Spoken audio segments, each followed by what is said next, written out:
We've made it to Boston. A lot of my favorite movies were filmed here in Boston. The Departed, The Fighter, Spotlight, The Equalizer, Mystic River, Knives Out, The Town, and my personal favorite, Legally Blonde. And Snap! Nah, just kidding. My favorite movie of all time is Good Will Hunting, also filmed here. My boy's wicked smart. Here in Boston, there's something for everyone. You like history? They got the Freedom Trail. You like sports? They got some of the most diehard sports fans in the country. I got one thing to say, Kyrie! The earth is round! You like fancy food or no frills food? You'll find plenty of both all over this city. And don't get me started on the lobster rolls. You like museums? They've got over 50 to choose from. You like running 26.2 miles? No? Another fall? Me neither. Anyways, the one big downside that Boston's got is that it's pricey. Boston is one of the most expensive cities in the country. The average basic cost per person per day as a visitor is $410. We want to see just how expensive it actually is to have a good time here. We're going to do some of the most popular things along with some unique experiences, give you the prices on everything, and at the end, tally up what our 3-day itinerary cost us in Boston. All right, so we've been here for a few days now, and what's most surprising to us is just how small the actual downtown area of Boston is that all the tourists come and visit. Like, you can literally see this area in 1 to 2 days. This city is literally nicknamed the walking city because it's just easy to walk everywhere. Yeah, you can Uber, but honestly, it's much easier to walk. I learned that there's like 23 distinct neighborhoods here. We're mainly gonna see Back Bay, Beacon Hill, the West End, the North End, the financial district, the historic downtown, and if we have time, the Seaport waterfront area. We'll also be crossing the multiple bridges that go to Cambridge to see all the tech companies like Google and Microsoft and all the universities like Harvard and MIT. We also happen to be staying there. So you might be wondering, how are tourists spending an average of $410 a day in this city? Accommodation prices are crazy in Boston. We did some research on hotels here in the heart of Boston, and unfortunately, you won't find many places that charge less than $300 a night after taxes and fees. Lodging prices vary heavily on season and events happening in the city. One hotel manager we talked to said that their prices jumped from $400 to $800 per night when special events are happening. As for Airbnbs, you won't find many stays for less than $250 a night, unless you're willing to rent a room in someone's house. Hey, Peter. Here's the thing though, we wouldn't come to Boston and spend $300 a night on lodging right now. So we are really lucky that Nathan's brother and fiance happen to live here in Boston and are kind enough to let us stay with them. But for the sake of this video and to make it more relatable if you are watching so you can get a ballpark of like what you'll spend here, we're gonna assume our lodging is costing us $300 a night, which is what is currently available to us in October. All right, we are grabbing breakfast at Tatte Bakery. Tatte is a Boston staple. They're everywhere, especially around the downtown area. They're also known for really good coffee. I went with their signature croissant breakfast sandwich. It is one of the most recommended and popular items on the menu, so I had to give it a go. It's delicious. It was great. Super flaky croissant. Olivia went with a halloumi sandwich with a fried egg on top, and my brother went with smoked salmon, sprouts. It had capers on it. All of us were happy with what we went with. And we didn't get their pastries this time, but their pastry selection also looks out of this world. Great place to start your morning here in Boston.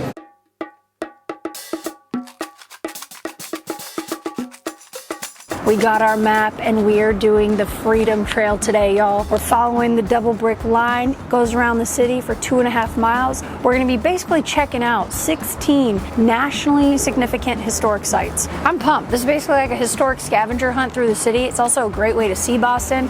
All right, back to the brick line.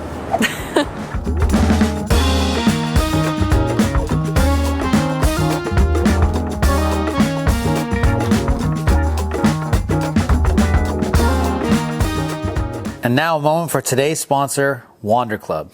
For two people who travel a lot, we really make it a point to not buy souvenirs in every city. We need to travel light and minimize any kind of bulk. We're minimalists, at least we're trying to be. One thing we've recently been introduced to and think is pretty cool are Wander Club tokens. Wander Club makes these collectible tokens to remember and reflect on where you've been, from national parks, cities, countries, states, to even MLB stadiums. We love that they're light and compact enough to travel with, and they all fit on one keychain. We recently traveled to our 50th country together and are excited to collect those 50 countries. But what we're working on now is collecting our favorite North American cities, starting from the time we RV'd the country for 2 years. We've got Moab on here, Charleston, Honolulu, Austin, Kansas City, Key West, Nashville, Houston, Las Vegas, St. Augustine, recently adding Montreal to it a couple months ago. And now, Boston. They've already started their Black Friday buy one get one free sale. You can check them out at thewanderclub.com/onworldtravel and use our code onworldtravel to get an extra 10% off. We just stepped into Quincy Market for lunch. It's this ginormous food hall right off of the Freedom Trail. There's like 50 different vendors and stands and food, like you can get pizza, pasta, desserts. They're supposed to be all local Boston businesses. To me, as an outsider, it seems legit. I'm sure the prices are a bit, they bump them up a bit because of all the tourists here. But I had to come here and get the local Boston Chowda. And I grew up with a lot of Chowda in Monterey, California. I was eating Chowda on the regular, so I'm curious to know how this stacks up. Like, look at this. I look at the viscosity of the Chowda. I also like a really good clam to potato ratio. So let's see. Oh yeah, that's rich. The clams are so meaty in this. Like, that's probably the highlight for me, is how good the clams are. That's the standout. The guys that work there are from Morocco. So there's a large immigrant population here in Boston, and they're just so friendly. Good mood, good food, good customer service. They bring that Moroccan hospitality to Boston Chowda. Go Celtics! All right, we're finishing up this Freedom Trail. We're on our way now, passing over the bridge to the Bunker Hill Monument. And we just passed by TD Garden, which is where the Celtics play. And there's a ton of, tonight, dude. And we were gonna try to get tickets to go to that game, but it's a preseason game, and like nosebleed seats were like $500 a pop. So there's a ton of Celtics fans walking around right now, and it's so fun to see because this city, they're big sports fans and they're super passionate. So one day we're definitely gonna have to come back to either go to Fenway or TD Garden to see one of their teams play.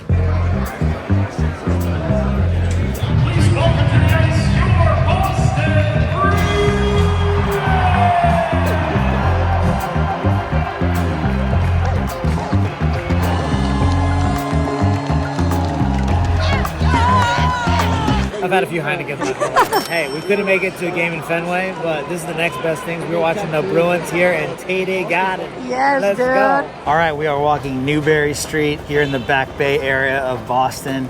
This street's got so many shops. A lot of retail, great cafes, bookstores. I mean, if you want a good place to hang out, grab a coffee, check out the retail stores. This is a very loungy area. Great place to spend a couple hours in. Beacon Hill's another really cool area to check out. It's definitely like a wealthier neighborhood. There's a lot of cool shops, cool cafes. Charles Street is the main street here in Beacon Hill. I recommend checking out Beacon Hill Books and Cafe. It's like this really cute bookstore that's like 3 levels high. It feels like you're in someone's house. There's also Acorn Street, which is probably the most photographed street in all of Boston. And right now, because we're here during fall time, we got leaves on the grounds, we got pumpkins over here, the American flag down there.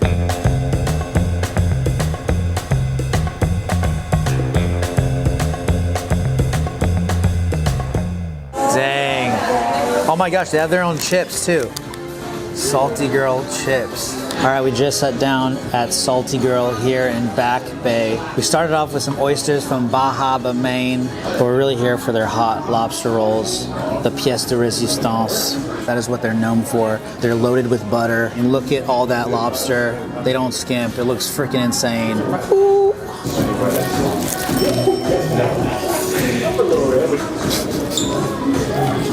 That was a big bite. Oh, that was a lot of lobster.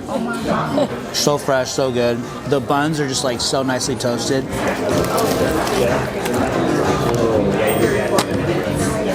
That's fire. This is true love. Cheers. All right, we're about to get on a duck boat. This is probably one of the most touristy things you can do in Boston, but it's basically this old World War II car/boat. So it's an amphibious vehicle. Okay, good. All right, you guys are all set. You'll be in row 7, seats A and B up on the left hand side. Okay, thank you. Sam Adams and Carl Revere.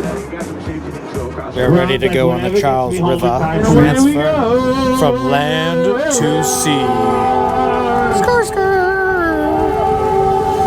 Here we are the lower basin of the Charles River.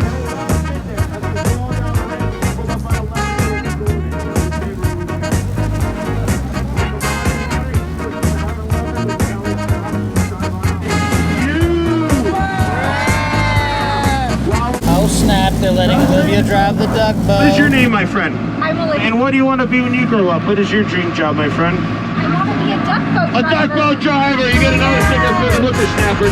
All right, give it up for Christine.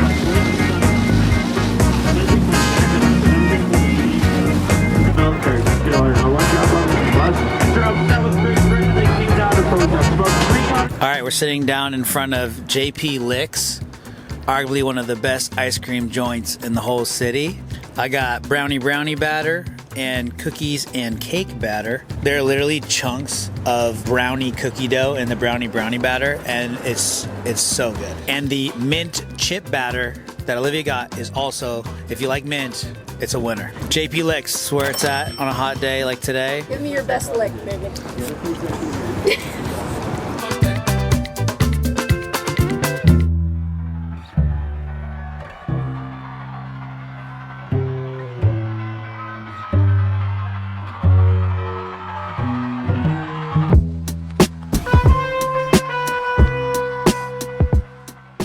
We're in the North End.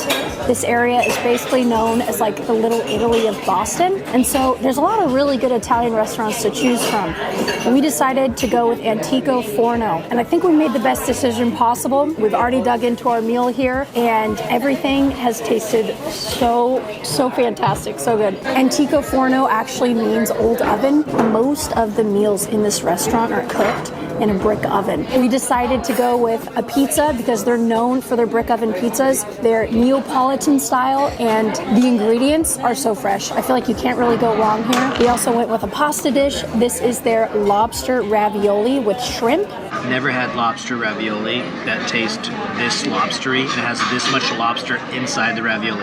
Like if you look at this, that is all lobster. You can see chunks of lobster.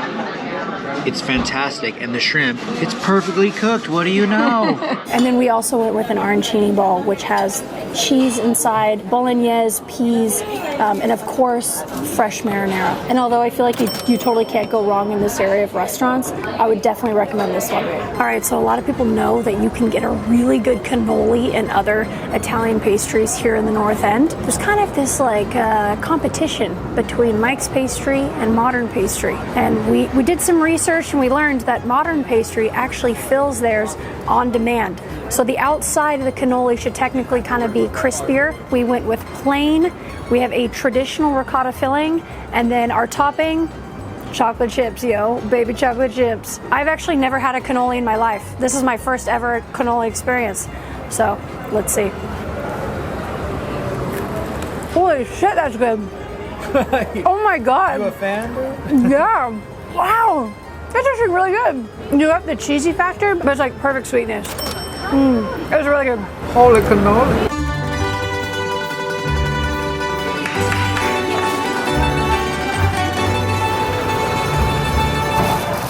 Definitely looks different. Yeah, it definitely looks more chodish. All right, so first impressions. It's definitely got some more girth to it. This is a dense cannoli. It's much heavier. Also, I think this one was $7, and I actually think they may have filled theirs right on the spot too because they didn't have any out in the window. All right, here we go. Whoa. Definitely different. This one is like sweeter. I think I might prefer Modern Pastry. I think you can't go wrong with either, but the outside is still just as crispy. But I think the ricotta, I don't know if they're adding more sugar to it and less cheese or what. I think the Modern Pastry has a better balance to me.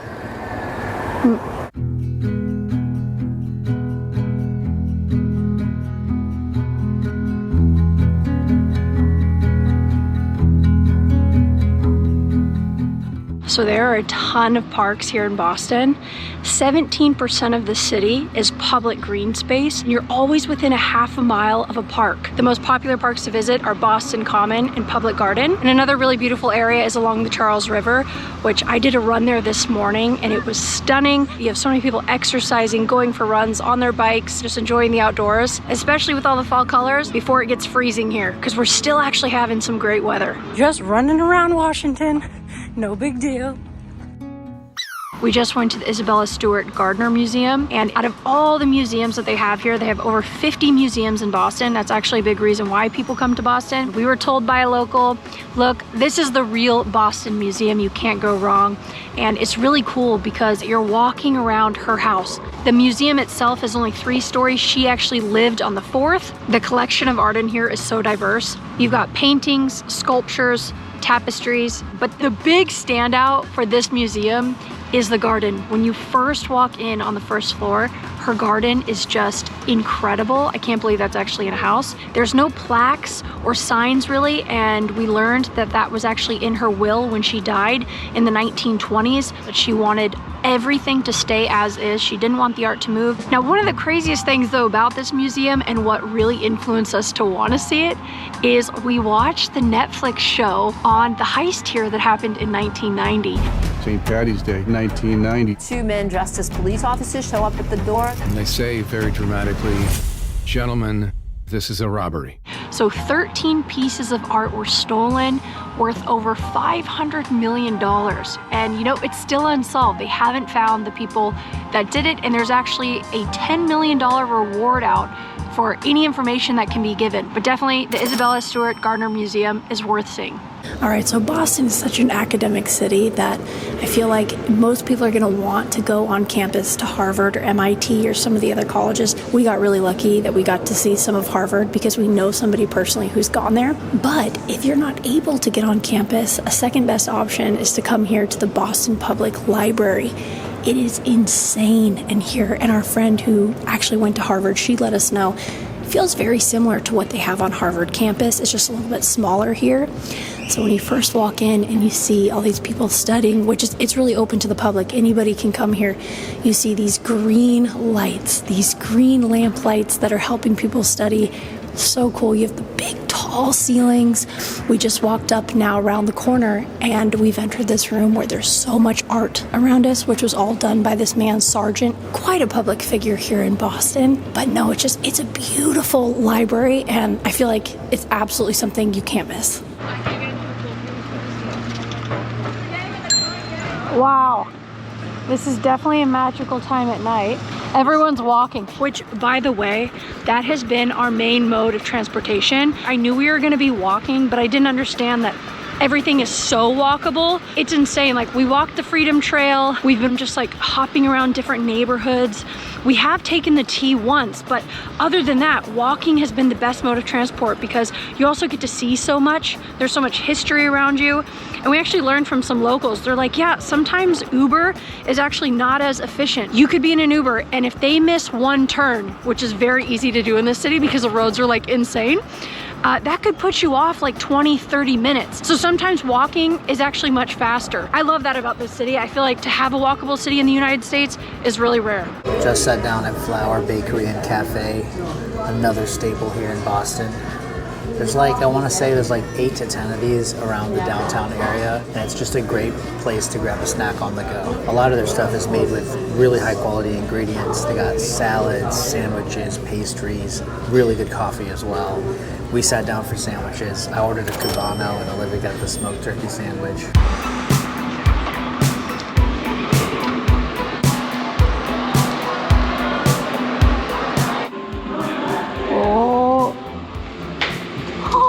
I think they just said we're going to the 52nd floor. Oh, wow. Dude, that's it. That's what Oh, we're gonna that's see. sick. Oh my god. Wow. 1000% worth it. Just first 10 seconds alone, it's worth it. Yeah. That view is literally stunning. Like, look at the rooftop. Yeah, we're so high up. I don't think we are in the tallest building. I think that's it. There's a different building that is taller than this one, but we're definitely up there with the top. With our duck boat passes, they gave us $12 off each ticket discount. So instead of paying $27 or $28 per person with tax, we're paying $15 only. Right now, I'm looking into Fenway Park. So where they have all the Boston Red Sox games. Like, you could literally see into Fenway. You can also see MIT, the best view of it. You can just walk 360 around this building and see a lot of the major landmarks and important buildings here from like the best view. So I would say these tickets are definitely worth it. And if you can come midweek and at a random time like this when there's no line, it's awesome. So there's 3 levels here. Very top level is the View Boston. That's the main view. Right below that, you got a deck and a bar.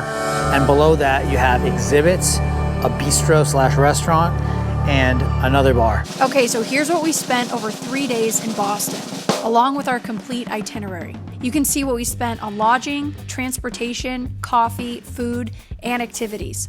We didn't quite reach the estimated $820 per day for a couple like the article quoted. We still spent a pretty penny though. But we did have the full Boston experience and it did not disappoint. Amazing city.